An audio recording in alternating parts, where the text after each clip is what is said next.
আজ তো ক্যান্টিনে গিয়ে দেখছি ভালোই মেঘ করেছে আর কিন্তু সারাদিন ধরে ভালোই বৃষ্টি হচ্ছে। তো চলো আজকে আমি গেছিলাম হচ্ছে ক্যান্টিনে ব্রেকফাস্ট করার জন্য, গিয়ে দেখি এখানে আলু দিয়ে মটর দিয়ে কিন্তু ভালোই ঘুগনিটা বানিয়েছে।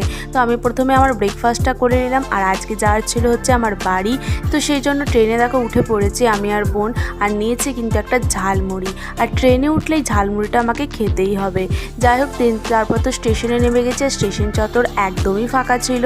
দেন চলে এসেছিলাম বাড়ি, স্নান করে নিয়ে চলো রেডি হয়ে নিয়েছি। আজকে যাবো একটু পুজো দিতে, কারণ আমার যেদিন ইচ্ছে হয় সেদিনকেই কিন্তু আমি পুজো দিতে যাই। তো দেখো প্রথমে এসেছিলাম মিষ্টির দোকানে, সেখান থেকে সন্দেশ নিয়ে চলে গেলাম পুজো দিতে। এটা কিন্তু আমাদের গ্রামের সিদ্ধেশ্বরী কালী মন্দির।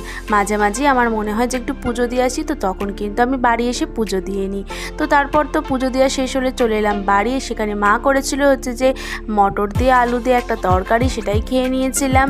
দেন তারপর তো মা এখানে আম কেটে দিচ্ছিল। তো